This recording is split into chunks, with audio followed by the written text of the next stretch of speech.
Call the meeting to order with a prayer. Almighty God, we ask for your guidance and direction as we come together to meet, granting us the strength to manage the challenges ahead and the wisdom to identify these as opportunities as we strive to serve the citizens of Crescent Springs. As we make decisions on behalf of them, grant us the gift of an open mind, the willingness to learn, and the ability to accept the ideas of others. Amen.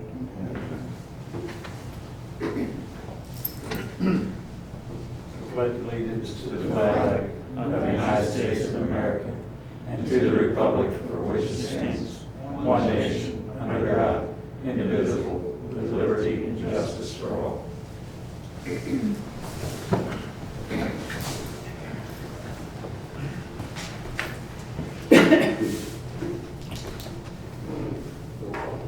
Patrick Hackett. Here. Chad Longbons. Here. Joel McMonagle. Here. Christy Arlinghouse. Here. Vince Albanese. Bob Mueller. Here. Okay, next item is approval of the minutes, June 8th, 2020 council meeting. I'll make a motion to approve the minutes of the June 8th, 2020 council meeting. Chris has made a motion. I'll second it. Pat second. Patrick Hackett. Yes. Chad Longbons. Yes. Joel McMonagle. Yes. Christy Arlinghouse. Yes. Bob Mueller. Yes. Approval of the minutes for June 29th, 2020 special meeting. Make a motion, we approve special council meeting from the 29th of June. Pat made a motion. Give a second. A second. Okay, Bob second. Patrick Hackett. Yes. Chad Longbons. Yes. Joel McMonagle. Yes. Christy Arlinghouse. Yes. Vince Albanese. Here. Yes. Bob Mueller. Yes. Okay. Next item is legislative update, Senator McDaniel. Thank you, Mayor, members of the council. Appreciate you having me again this year, even though it looks dramatically different than it's looked in previous years. But that's just part of the life sometimes, right? So I'm going to spend a little bit more time talking about the budget than I normally would tonight, just because this was such an odd year for us and how we crafted the budget. I'll touch on a few bills of general interest and then delve into that. First of all, House Bill 204 prohibits sex offenders from living within 1,000 feet of a publicly leased playground. Student IDs, starting on August the 1st, are going to have contact numbers for national crisis hotlines. There's going to be a Senate Bill 2, which passed, will require a photo ID in the November election. House Bill 2 will require a national anti-human trafficking number in train stations, airports, and so on. House Bill 44 will strengthen security for critical infrastructure, basically says that above-ground natural gas, petroleum pipelines, and some cable TV facilities are no-fly areas for drones. 132, Senate Bill 132 allows state-issue ID cards to function as something that could get you summoned for jury duty. House Bill 415 is probably the one we all need right now the most. It allows for the direct shipment of liquor and wineries, breweries, and distilleries. Senate Bill 201 allows veterinarians to report suspected abuse. And House Bill 336 lets gubernatorial candidates select their running mate for lieutenant governor after the primary election, before you had to select them before. So this will be more of a presidential type of model. So, like I said, the session was a bit odd, led to a very odd budget. The good thing is I get to craft the Senate's version of the budget and negotiate it. So from beginning to end, I'm involved with this process. The way our process works is normally in December, a group of economists gives us a forecast by statute. They did the same this year. Unfortunately, in December, even the medical community had just barely begun to hear rumblings that something was not quite right in a very small remote village in China. So the governor crafted based off of those estimates. In January, he presented his budget. In February, the House presented theirs. And by that time, we began to hear, hey, this is a lot bigger than that, and there's a problem, it looks like here in the United States as well. By the time we got the budget in March and then negotiated it, it was clear that this was not just a health issue, it was worldwide. issue and that it was dramatically affecting the economy. So we asked the finance people, we said, okay, how should we revise the forecast? They said, we don't know. Health people need to tell us how bad is this going to be. We went to the public health people, they said, we don't know how bad this is going to be, just do your best. So we went back to the drawing board, went to the worst case scenario that was presented from all the economists they give us, and as a result, we passed a one-year budget. We simply did not have data as to where this economy was headed, and so we reduced current year spending by $113 million, and then the one-year budget, which started July 1st, we reduced that by $112 million. We did fully fund the teachers' retirement system to a tune of an extra $550 million over this year. We passed, to help with this, though, a bill called Senate Bill 249. This was my bill, and I worked with a lot of you on the underlying concepts. What it did for us is it reevaluated the amortization period of the public pension systems. We made a lot of changes since we closed the amortization period at 30 years, and what we said is, wait a minute, we've made all these changes, but we've not changed the duration. So we did that. We also fixed the CERS contribution rate for another 12 months.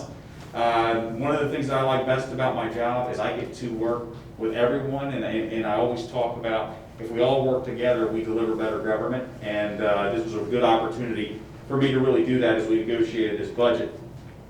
We did equalize school district facility nickels, which will bring a lot of money back to Kitten County for school district construction, and provided $9 million to implement the hard costs of the school safety bill. This is your vestibules, your keyed entries, things of that nature, and also put $9.4 million into school-based mental health service providers.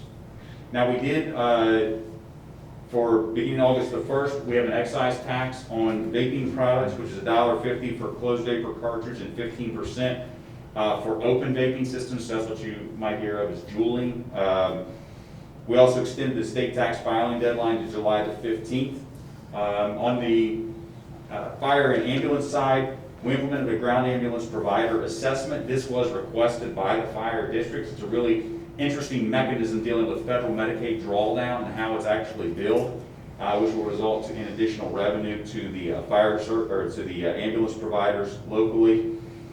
Make sure the airport firefighters were in the definition of professional firefighter. There was some question about that. And then also another thing that I've worked with the cities a lot on over the course of the last 8 years is we extended the publication requirements to where you don't have to publish your full audits and advertisements and everything in the Inquirer for another 2 years. So that's what we did. It was a fairly unprecedented time, but I think that we made good steps with what we did. A couple of road projects. We've got a lot that are going to occur in northern Kenton County, a couple that uniquely impacted this area. Clearly, several cities get impacted by how this affects our traffic flow. But we did go ahead and have $3.5 million in design along Turkey Foot Road, so from Dudley over to Dixie, trying to work with the backups that occur there. We have the ongoing issue of the alignment at Buttermilk Orphanage.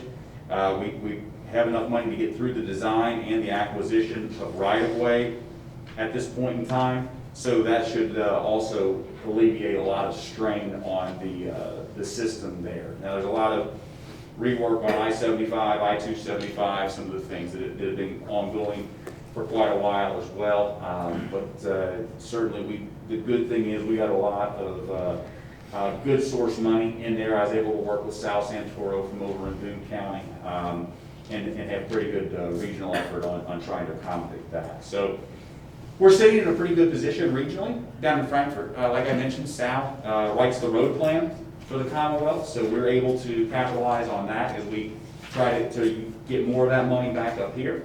I write the budget for the state senate, and so we're able to get a lot of things accomplished there as well for ourselves regionally. So like I said, I appreciate this. This is my 8th trip back since being elected, and always try to come and just give you a brief of what we did, and sometimes what we didn't do. So we'll be back for another one-year budget this coming January. Was there any discussion about Buttermilk Pike?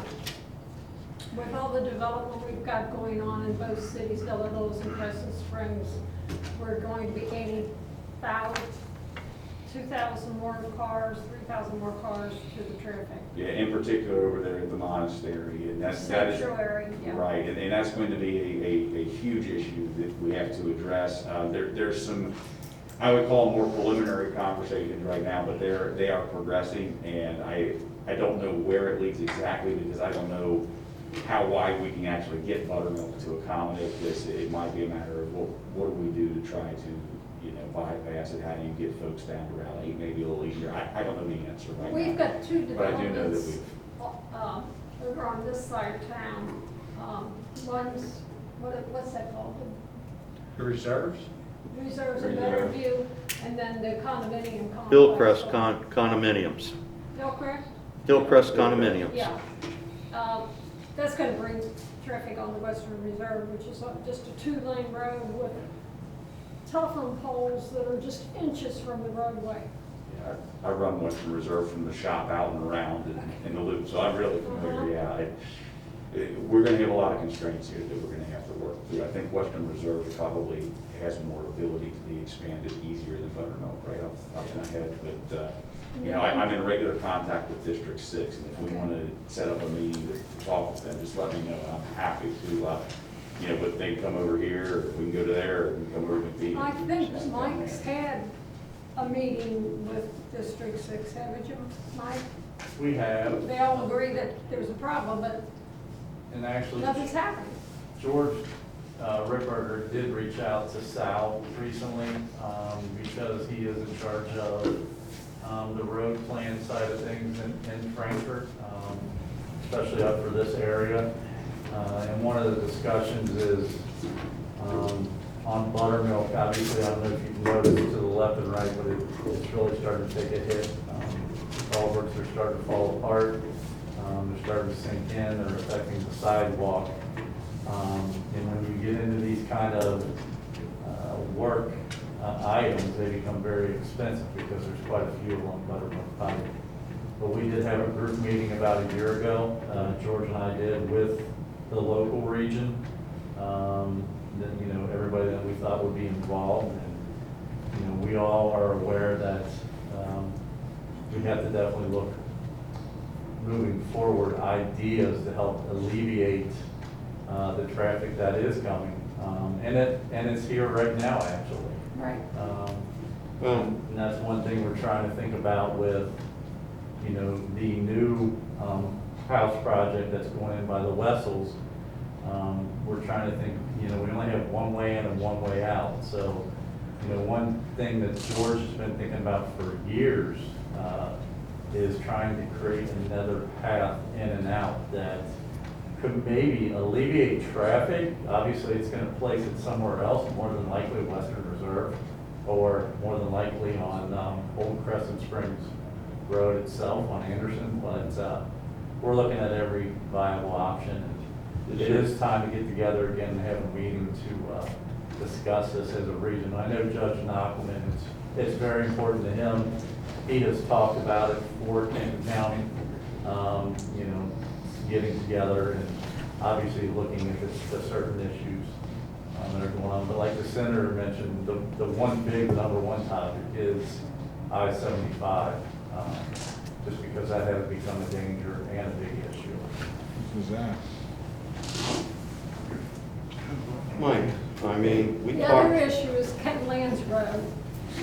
We have traffic already with the existing residents that we have, and I'm sure you know about this from leaving your office at 5 o'clock at night. If you're heading towards Crescent Springs Villa Hills, it can back all the way up past St. Vincent de Paul to Signature Hardware. And that happens sometimes at lunchtime. So I can only, people are trying to come in the back way to the city. Well, when we put more houses and on the side of the city where the Wessels are going to be developing and the Hillcrest development, we're going to even have more traffic in that area. I'm not sure. It's going to be gridlock. And like I said, I'm certainly happy to sit down with you guys and with District 6, and let's figure something out before we head back, because the other good thing that we've got right now, and that's going to continue, the guy who actually had transportation for the Senate was a guy named Ernie Harris, and literally his office was next to mine, so when we needed talk about things, I just walk over and say, hey, give me a minute, you know, and the next guy's Jimmy Higdon, and he'll be right there as well, so, you know, certainly, it gives us a good position to be able to just walk around the corner, and it's like any work environment, right? Sometimes it's just the relationships you build, and so I'm happy to have those conversations and take them a little further, because with the length of time it takes to do a road project, I mean, we need to be pushing towards, okay, what is our design, what is our right-of-way acquisition and utility movement, because it's not a short process to really get it moving, so maybe we sit down and finalize what it is that we want to do here exactly. I think one of the issues here in Kent County is that it's a regional thing. Sure. You divert traffic in one direction, that impacts another, and there's no way, unless it's solved regionally, that it's gonna ever improve. Absolutely, that's why I've got a whole list of road projects here. You can talk about one city, but the bigger impact might be, you know what, the work might occur in one, but the bigger impact's in another. So, Well, we've been talking about Bromley Crescent Springs Road for 4 years now. Right. And we're not going to start construction for another 9 months to a year. Wait a So if we minute. could get a meeting together fairly shortly in the next month or so before we go back down to Frankfurt in January, get the meeting of the minds together to discuss what our needs might be, that would be a great benefit to our citizens, because they're all talking about traffic. Now, on the Bromley Crescent Springs Road, I was in contact. Are they gonna let the money out in September to begin the construction and the bidding? I don't know the answer to that question. I've been talking to Nick Hendricks. Yeah. Duke has gotten very active on the road, on the final right-of-ways. So those were, when I talked to Nick, it was not on the July letting. He said it might be in September. Is there any way we can find out? Because one of the biggest problems you've got down in that area is the two Eden dairies. You've got the condominium development, which has 255 homes. You've got the, what is it, the Waterford across the street, which is another big batch of homes. And when the construction starts, our egress is very critical in case of emergency. So we've got to do some planning, Yeah. possibly. And let me dig into that and find out. I will tell you, the road plan that we got from the administration was not very good for up here. And it took a lot of fixing between Sal and I to try to get it in Centership and Schroeder as well. Yeah. But to try to get it worked back around where we're Northern Kentucky friendly, like the mayor said, that we've got to be very regional when you got this many cities put together. And so, but let me dig into that, 'cause I just don't know the answer off the top of my Yeah, head. but the letting was supposed to, as I said to Nick, the other one is the Dalwick 2030. And that comes off the back of Meadowwood. Mhm. Is there any way to at least take a hard look at that and maybe start some design work to alleviate some of that back traffic? I'm not sure what you're referring to exactly. Where they would come off the Sierra in the back and take it out to Dalwick. Out the Dole. Cross Dry Creek.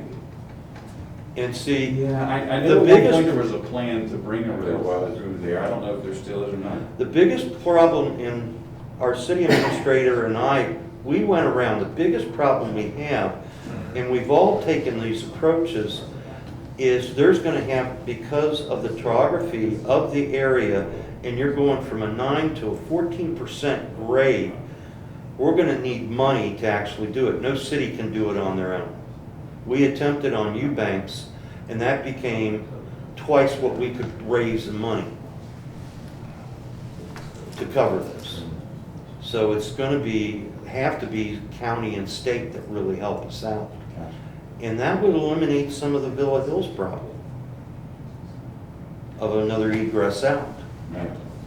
Well, let me look into that, because I don't know on the Brownlee Crescent Springs, and like I said, I just vaguely remember at one point, there was talk about that road coming from Villa Hills. I just remember that from my private side over to Dole there. Yeah, But I really do not. Senator, I we've think had it's in that the 2030 conversation. plan, but it's not something that anybody's looking at seriously. Because of the cost, I think. I think for the first time, Mayor, what you brought up, maybe in the next 90 days, we actually sit down a couple cities with you and look at something. Because you're talking right now, between Anderson and the Expressway, 36,000 cars a day from a study from 3 years ago, 18,000 on Buttermilk. When we get done with Sanctuary, the rest of Meadowood, and Hillcrest, you're gonna add another 5,000 to 7,000 cars at least. Easily, not to mention the amount of traffic that's gonna be flushed into the whole system down there by Amazon, which will push over. into Yeah, we'll push Rollwood over. And everything else, which is part of why I'm pushing on 536 as well, because anything goes wrong on 275, we no longer have an east-west connector up here, right? It just, and I mean, I've lived the Kent Lands Road mess more than a few times myself. When 275 gets shut down, you know, it's just a disaster getting home. So, but yeah, we'll get that together. I know that the mayor and I have sat down several times before transportation budget sessions and didn't get there this year, but we will. I think it'd be a good idea if we can schedule a meeting Yeah. in the near future. Absolutely, absolutely, we can Go do over it. this. Yeah, for sure. Yeah, great. Thank you. All right, guys, Any thank you other very much questions? for your time. I appreciate it. Any other questions from anybody for the center? Thank you. All right, thanks, guys. Thank you. As always. Thanks, Chris. Thank you, sir. Okay, next up, Jeff, fire sergeant. You do? I'll be briefer than usual. The run numbers are there. We did have one fire on 4th of July, attributed to fireworks. Hit somebody's wreath on their front porch and did $5,000 damage to the soffit of the house. We were not able to find out who shot the fireworks. Everybody ran, so No way. hard to believe. Yeah, you could. Unfortunately, this poor resident, this is the third time her house has been on fire, and she's terrified of fire, so. It was just an unfortunate situation, it was about $5,000 damage. What's Grease doing on the porch? Was she grilling out or? No, a wreath. A wreath? So she had a decorative wreath on the porch, a firework flew into the wreath, caught the wreath caught the soffit, Soffit. and then caught the chair below it on fire as well, so. Poor lady. I'd like to thank you guys for all your support with, for the fire department during the COVID situation. Everybody there feels that you guys really support us, both cities, so I really appreciate that. And unless there's any questions, that's all I have. Doesn't sound like it. Okay? Thanks, Jeff. Thanks, Chief. Thanks, Chief. See ya. Ryan, police report. I'll try to be as brief as he is. It was a little bit of a busy month. We had 1,181 calls for service, which is up a little bit. We were busy. Out of the calls for service, we had 19 total crimes, 34 collisions, 119 citations, 46 courtesies, and 14 call responses. Out of the crimes, we had 4 larcenies and 3 burglaries, which we are currently working. Case offense crime, I can't say that today. Case offense crime code summary. Most of them are drugs and drunkenness. Most of them. We have a 95% closure rate on the crimes. Basically, the rest of the month is pretty much normal. So, any questions on anything? Have you seen any new crime stuff going on with all the COVID or the scams or anything going on? No. We've been working on a couple of things that we had. At Wood Hill, we had a drug trafficking, which we're working on. We haven't made an arrest on that. We've been working on a couple others in Wood Hill. But other than that, it's just been normal stuff that we've seen, nothing that we will do. I asked a few months ago about autistic awareness training, and you said you had done some training, or maybe it was the other chief, a few years ago, but. We've training done needed some to be done. training. Unfortunately, right now, the training is just screwed up right now. The state has canceled the 40 hours of training. They have 2 8-hour mandatory trainings that we gotta get in before the first of the year. One was a new one by the governor, the other ones, they put together an 8-hour in place of our 40 hours. So we'll work it into the next year's schedule. It's usually in-house that we can do it on.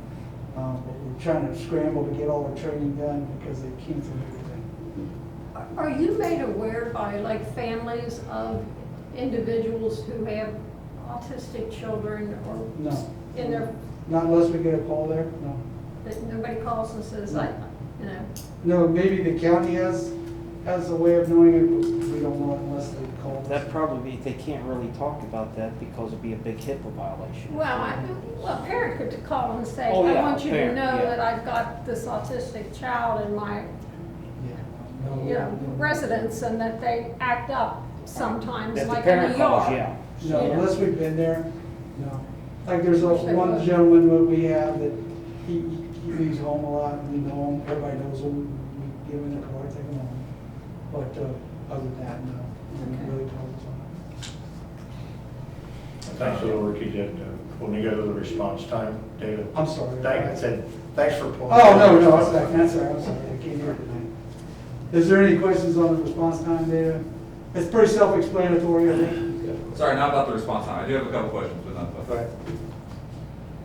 Go ahead. Yeah, I just was curious on the report. I didn't know what new call and TX was. TX is a phone call, Okay. just that's all it is. New call, where you see it? I'm sorry. It's towards the top underneath motor assist and above notification.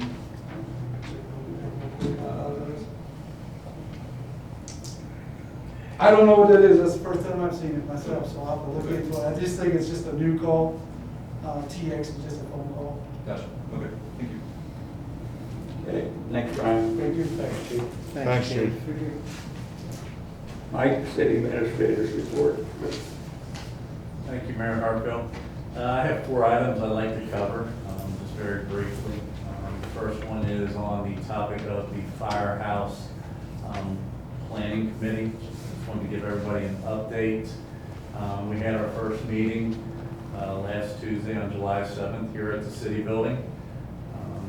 Sue Kaiser was nominated as the chairman of the committee itself, and Jim Cahill was nominated as the secretary of the committee. Our next meeting is scheduled for Tuesday, July 21st at 6 p.m. Here at Crescent Springs City Building. And one of the discussions that came up in the meeting with the committee is to keep these meetings going every 2 weeks. Obviously, because we have a lot of work to do ahead of us. So until we can slow down, then we will spread out our meeting time. But I will start letting council know when the meetings are, because you guys are more than welcome to come and listen in if you would like. The buttermilk LED light project, I sent out an email after our last council or caucus meeting. And I mentioned this, but I just wanted to say it again. Nate basically said they're waiting on the material. Obviously, they have put an order in. He also mentioned since the poles were changed from the original concept plan, he's actually inquired with the actual material handler to see if he can obviously give him updates if the material is coming in. And he's also trying to get the handler to see if he can pull materials from other locations that obviously will match the specs of what we have in place for this project. Regular Blacktop, Dewey, and Public Works has been doing a great job working with them. They have been in town. They have had a few city streets that they have blacktopped, one of them being Ireland, which has been a huge improvement to Ireland itself. They are not finished. They will be back in town. And one of the things we're waiting on from them is a quote on the basketball court itself. They do not know right now if they're just going to bring the court up itself, the material, or they're just going to do an overlay. So they're still looking into that. And lastly, Mayor Hartfield will be hosting the mayor's meeting this Saturday, July 18th at 9 a.m. here at the Crescent Springs City Building. We will be serving Moonrise Donuts. It's a business out of Latonia, Kentucky. And the mayor wanted to invite all the council members, if you would like to come and attend, you are more than welcome to. And that's all I have for this agenda, but if there's any questions, I'll try to answer them for you. I'll ask this question again. Has anybody taken a look at the caving road in front of the first house on Rosewood? It is Yes. getting, every day, it is getting worse. Yes, it's on the list. Okay. Dewey has handled that. George and I and Dewey discussed, and when the regular's back in town, that is one of the items they will be taking care of, because you're right, I went up and took some pictures, and it continues to get worse. I'm curious, maybe if we should put up cones to maybe try to avoid that area a little bit. I think it would be a good idea, because I saw someone and they were speeding and they hit that thing Yes. and Well, that's a good the speed tire went bump. flat. Yeah, maybe you ought to leave it. Slow them Yeah. down. Yeah, that's true, but I did have somebody call regarding that issue, and I also told him that we will be taking care of it. yeah, they call me and they stop by my house I and they bet see they me do. walking and, yeah. I think everybody on that part of Rosewood and back in where I live has complained to me. Mike, if I could ask one clarification. You Yes, said the chair elected or appointed was Sue Kaiser. Kaiser, Yeah. Cassidy? Cassidy. Cassidy, I am sorry. Yes, Cassidy. I'm learning my name. If we can change that in the minutes. Oh, I already had marked. Okay, thank you. Sorry. And just back to that, everybody was real excited to have Sue as the chairman. It was a consensus, and she is going to do a fantastic job. And I just have gotten to know Sue, and I look forward to working with her on this committee. You know, I don't know if it would, I don't know if it would help others, but it might be helpful if the committee would put together a visual timeline. You know, this is kind of what we're working on, here's what's, you know, coming in the next month, just map out, because I'm curious as to when it'll start getting relevant to our deliberations, and then more so just on the overall project. I understand totally, Mr. Mueller, and I planned on doing that. I have received the minutes from the recent meeting, and one of the things I want to start doing with council so that everybody's on the same page, and we are remaining transparent, is getting this information out to everybody. Because obviously that's information you guys are going to have in your hand as we work up to, you know, the final process of making some decisions for this project itself. Okay. Any other questions? Yeah, one other question. You were gonna give us a list of the streets that were gonna be worked on this year. Yes, sir. Could I have them, yes, sir. we get a copy of them? I can send them to you if you like, yes. Yes. Okay. Okay. Thanks, Mike. Thanks, Mike. Anything under old business? Okay, next item is new business. First reading of ordinance 2020-9, adopting Kenton County animal control ordinances. Ordinance 2020-9, an ordinance of the City of Crescent Springs, Kentucky, repealing Chapter 90 of the Crescent Springs Code of Ordinances regarding animal control and adopting and incorporated by reference ordinance number 840.11 of the Kenton County ordinances related to Chapter 90 of the Kenton County Code of Ordinances regulating animals. Whereas the Kenton County Fiscal Court has determined that it is beneficial to all residents of Kenton County, Kentucky, to regulate animal population and animal establishments within the county to ensure that animals are treated humanely, controlled by their owners and custodians, and subject to the authority of animal control. And whereas the Kenton County Fiscal Court has entered into an interlocal agreement with various cities throughout Kenton County, including the city of Crescent Springs, Kentucky, regarding the duties of regulating animals within cities, including the cities of Crescent Springs, Kentucky. And whereas the Kenton County Fiscal Court revised and reenacted its Chapter 90 of the Kenton County Code of Ordinances regulating animals on May 25th, 2020.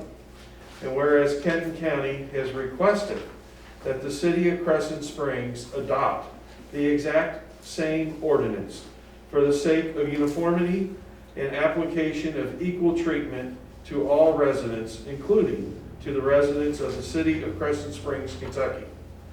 Now therefore be it ordained by the mayor and the city council of the city of Crescent Springs, Kentucky, that the existing Chapter 90 of the Crescent Springs Code of Ordinances be and hereby is repealed and replaced by the exact ordinance enacted by Kenton County on May 25th, 2020, bearing ordinance number 840.11. Said ordinance is adopted in its totality and is incorporated herein by reference. This ordinance replaces the existing Chapter 90 and any ordinance, municipal order, or other order to the contrary, in force and effect as of the date of the enactment of this ordinance, is hereby repealed. In the event that any portion of this ordinance is found to be invalid, that does not affect the validity of the balance of the ordinance. You should have the Kenton County ordinance attached to your materials. I'm not going to read like 30 pages. What I was looking forward to it. I bet you were. You just want to take a nap, I'm sure. Thank you. Absolutely. Next item is reading of Municipal Order 2020-6, appointing Deborah No to the Events and Recreation Committee. Municipal Order 2020-6. The municipal order of the city of Crescent Springs, Kentucky, appointing Deborah No to the Events and Recreation Committee for the city of Crescent Springs, Kentucky. Now therefore be it ordained by the mayor and the city council of the city of Crescent Springs, Kentucky, that the mayor desires to appoint and the city council hereby approves Deborah No to serve as a member of the Events and Recreation Committee for the city of Crescent Springs, Kentucky. Official action on behalf of the city can only be taken by city council as a whole. Nothing in this municipal order allows either a committee or an individual committee member to act on behalf of the city without approval of the city council. Okay. Any questions or comments? Call for a motion. I'll make a motion to adopt municipal order 2020-6. Christie's made a motion. Do I have a second? I'll second. Bob second. Patrick Hackett, Abstain? Chad Longbons. Yes. Joel McMonagle, Yes. Christie Arlinghouse. Yes. Vince Albanese, This is on no. No. Yes. Bob Okay. Mueller, Yes. Passes 5-0. Okay. Next item. I have, I guess it was, could have been old business, but it's actually new business because we just got an email late this afternoon about the anything Music wrong? Fest Yeah. being back on. Right. And I have some concerns. Number one, are we able to get insurance for the event? Yes. We are, Yes. okay. In light of the fact we're in the middle of a pandemic and Kentucky's numbers went up almost 50% on Saturday, how are we going to manage the social distancing? There's so much that is out there about the process. Don't get me wrong, I love Music Fest. I think it's a great event. every year it reinforces to me the great people we have living in our community. However, you know, are we gonna have to take people's temperatures? Are we gonna have to make sure they're 6 feet apart, that they're wearing their masks? We are gonna have social distancing, following the Edgewood plan of drawing circles in six Well, we feet usually apart. have, I'd say maybe, April, 1,500 to 2,000 people, would you say? About that. And I saw some numbers on the news where it was like 2,000, and you apply some kind of computation, and it wound up only being 300 people Right, and coming to it. in this area, you don't know, some people will and some people won't. And what do we do when we max out at 300? Are we just gonna turn people away? I mean, are we gonna make people more people No. madder at us than happier? It's worked well in Edgewood. They got their third concert coming up Okay. this next month. And talking to John Link, the mayor, he said, you know, they didn't have any problem with everything. People pretty well stayed social distance and, Are we gonna have food trucks? yeah. And are we gonna ask for sponsors when a lot of our businesses are in an economic downturn? We're gonna ask, they don't have, if they don't wanna do it, they won't have to do it. I guess I was curious, who would, for lack of a better word, police the social distancing, the masks, or whatever else has to be complied with? I don't know if you actually have somebody to police that or not. I mean, they haven't done it at other events. I'd like to propose that maybe we take a look at this, you know, plan, but if we're in 2 weeks out from the event, and our numbers here in Kentucky If are it gets outrageous, disastrous, I think we'll we cancel need to it. cancel. We will, at that point, if And- it comes to that. Is Villa Hills going to go in with us? No. They're not. We're gonna No. fund this on our own. Right. So our only true expenses would be the deposit to the band that we might lose, Right. the food, having to give back money to the people, the vendors that would be there. You got the Holy Name Society to do the beer booth. Right. I guess, April, we'll have to spread out the vendors further away than what they are right now, or were they 6 feet away before? They weren't. We won't be able to take We as many won't be able vendors. to have as many as we had in the past, Right. and so what we should tell the people is first come, first serve. Maybe it's gonna have to be. Yeah, but, you know, I've kind of got reservations when, you know, I've got a relative down in Florida that's been in a hallway for 23 hours with a blood clot, and there's no room at the hospital in Florida. So we expect a smaller event? I mean, is that, Well, we're not Well, gonna probably have, so, yeah. well, we're not gonna have two bands, but we're gonna have a well-known band, Doghouse, and Right. that's Chris Marconi, who's from Villa Hills, or Crescent Crescent Springs, Springs. excuse me. That's wrong. Claire smacked me on the head.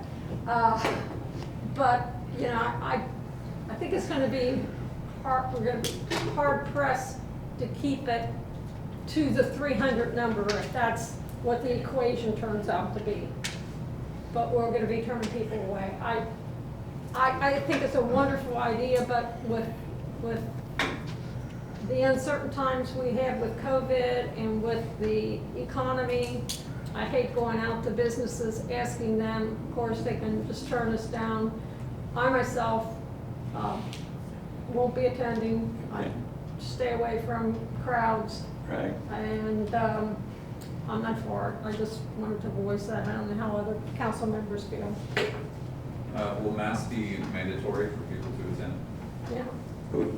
You can ask them, you can't have police there to make them put on a mask if they don't. Could we have police hand out masks but not enforce it? So it's still kind of suggesting, but not. We're gonna have volunteers hand out. Yeah. Like I said, the governor said that everybody out in public has to wear a mask. Right, that's what I'm saying, so like, I'm just saying, like, if we had an official person just saying, here's a mask, Right. if they choose to not wear it, so be it, but I don't know too many people offered a mask from a police officer that I go, no thanks. The police can't do it. Okay. A volunteer could do it, and if they turn it down, Right. Well, I kind of agree with Christie. I think that the numbers are on the rise, and I don't think it's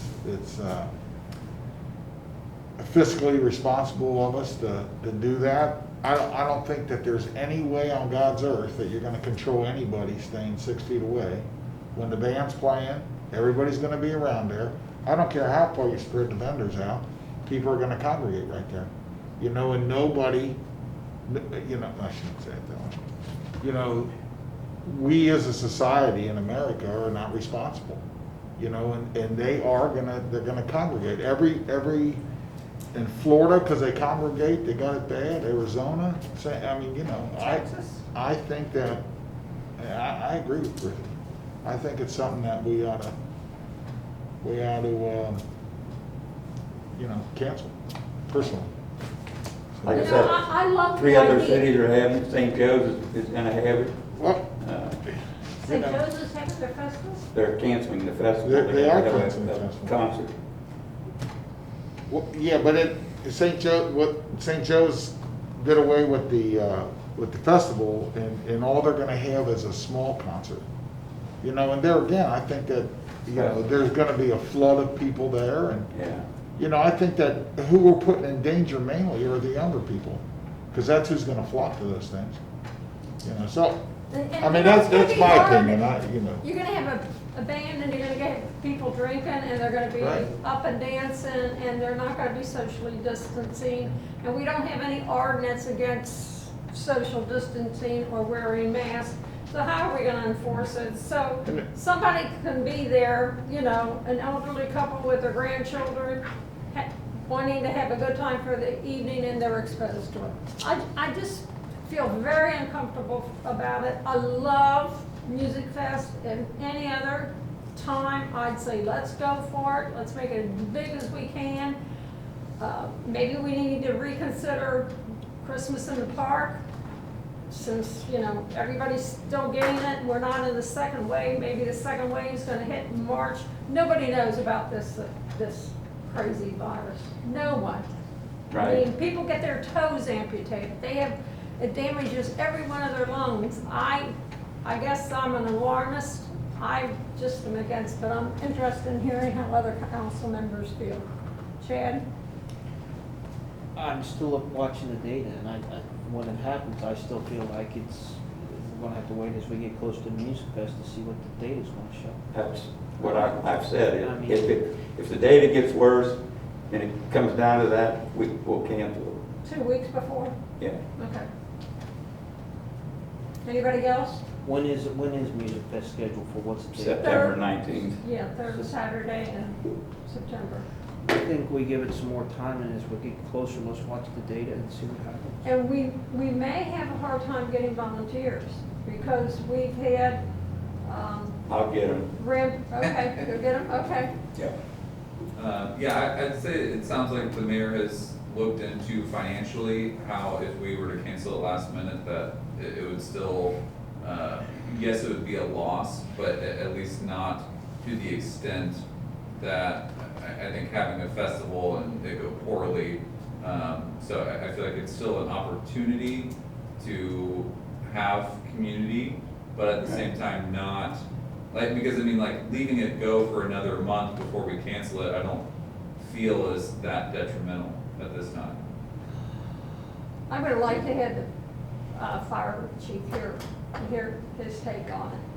Have the fire chief here to see what he would have to say. Well, we'll get it next month. Christie, maybe I'm one of those people, what's the difference of today of being in an OR suite? 13 of us, 7 of them are shoulder to shoulder with me all day for an hour. But you and I talked about social distancing. one of the biggest discussions we had in that OR suite is the distortion of the numbers that are coming out of the press. Right. And it is starting to affect patients again because the politicians are about ready to take action that is going to screw up all the medical system possibly again. And it's alarming us. Now, I'm sounding a little angry, but it is a point. You can go day by day. We know what the numbers we're looking for. In 30 days from now, I think you're going to see a swing in the numbers. But one thing we've learned, next week changes in this whole thing. And if you look back, even President Trump, Fauci said in March, you don't need a mask. Right. What is he preaching right now? You need a mask. We blew the European model. And we're going to it right now. Well, it's So so let's much just to kind talk of, let's about. see where it goes. Well, we can wait 2 weeks. Mike, I wanted to ask, are we guided or regulated by, like, Homeland Security? I mean, or do municipalities plan their own events using like the state and the CDC stuff? We are guided, Mr. Mueller, and that's a good question. We definitely follow the Northern Kentucky Health Department, which follows the state of Kentucky, the governor's office, and that's what we've been trying to do from day one. When the cities that do these things, they are going out on their own and doing these things. So that means realistically, you're not following the guidelines that are in place truly by the Northern Kentucky Health Department, if that makes sense. That's alarming to me. You know, those are the experts, and people are choosing not to go along with it. And yes, it is a political football. Don't get me wrong. No. I know that. You and I have talked about this previously. It's kind of like you've shifted now. You know, before, you know, you had major concerns, but now. After seeing the European data, we blew it. Yeah, it's been blown completely. And, you know, We also need to remember that in this COVID-19 crisis, things have been changed on the human resource side of things, whether it be in the private sector or public Yeah. sector. We cannot force our employees to work this because it has created anxiety. And if employees have, you know, their concerns and their worries, it's something that we have to listen to as an employer. You know, I'm seeing it with Fortune 500 companies where they're listening to their employees, trying to bring sometimes the employees back in a staggered approach, but as soon as the employees get to work, they show their concerns with HR and then they stop the process. It's happening all across the United States, and it's happening in some of the municipal governments. So there's no way we can put our employees in harm's way because every employee has a different background of health issues, whether it be that particular person or could be their mother, could be their father, could be their grandma, could be their grandpa. and we already have one employee that has a family member with COVID. I've got a question for Mr. Baker. Since the Board of Health has guidelines out there that preclude cities from having an event or having certain guidelines that have to be followed, Mike, which is it? That you shouldn't have the event like something like Music Fest? My question is if we're going against the Board of Health guidelines, we're not adhering to that, and somebody comes down with COVID, and they can prove we were not following the guidelines, is there, and I know there's something before, McConnell's got before the Senate that won't make anybody liable, but as it stands right now, would an individual be able to sue the city because we did not follow the protocol set forth by the Board of Health? I think someone could certainly sue the city. The city does not enjoy sovereign immunity. There is a question, in fact, I would say there's not going to be coverage if they can establish that it is COVID related. KLC will not insure that.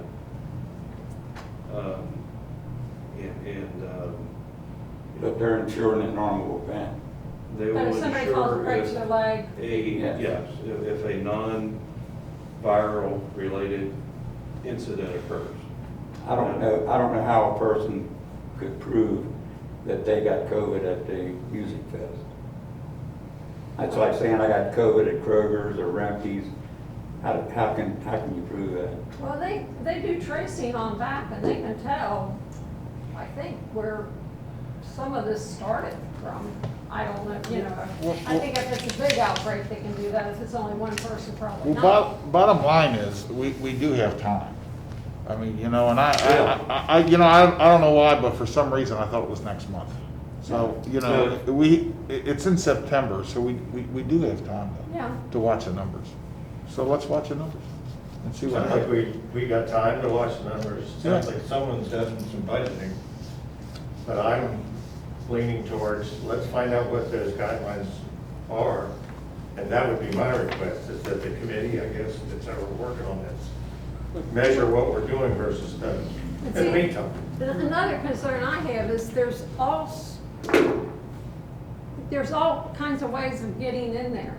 You can go through the main entrance, you can come up by the Veterans Memorial, you can come through the woods, you can cut in back of Rosewood, hop the fence, up by the lake, my yard, and walk the walking trails and get in.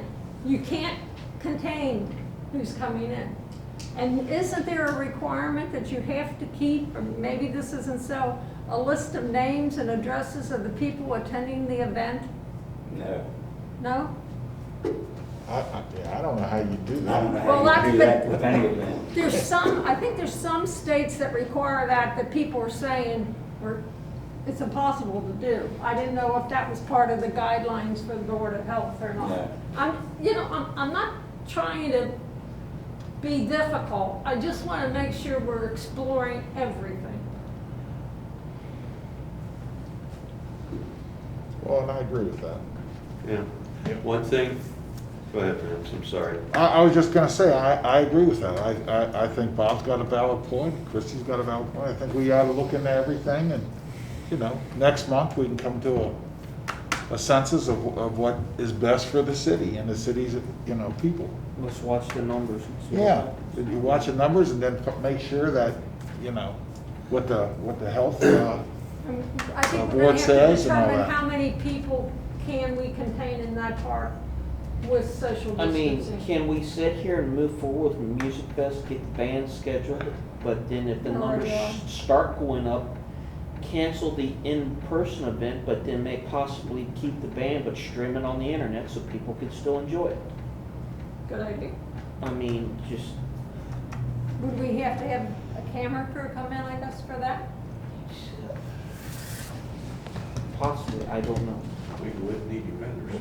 I mean, I Well, don't think you'd take your iPhone, you'd want something better. the food trucks could deliver to the different. DoorDash. But I think we're gonna have to, cut back on the size of it, just because of social I distancing. mean, I do want to go back to what Christie said, because she did make a valid point. There are procedures in place for tracking, and there's a reason for that, because you have to know who's coming to a mass event, and what is that person's name, and where have they been? And these questions are being asked all the time, in the simplest things of where you go, such as the hospital. You know, you have several questions they have to ask you now.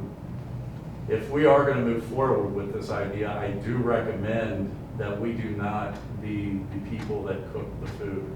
I would highly recommend that we pick 4 or 5 really good food truck services that are a variety, and I would highly recommend that you have them serve the food for the citizens. Not have the fire department. I tend to agree with you. It's just an idea. That's a good one, Mike. Yeah, I agree with you. There's certain things for handling, you almost have to treat anything in that area like a restaurant. And there's whole guidelines that the volunteers would never understand. And do you think we could get somebody from the Board of Health to work with us to look at the layout Yes, ma'am. And to see like, okay, we can accommodate, let's say 300 people. Is it worth putting on for 300 people when we know that we usually have 1,500 to 2,000 people? You know, We are gonna have to keep a number count.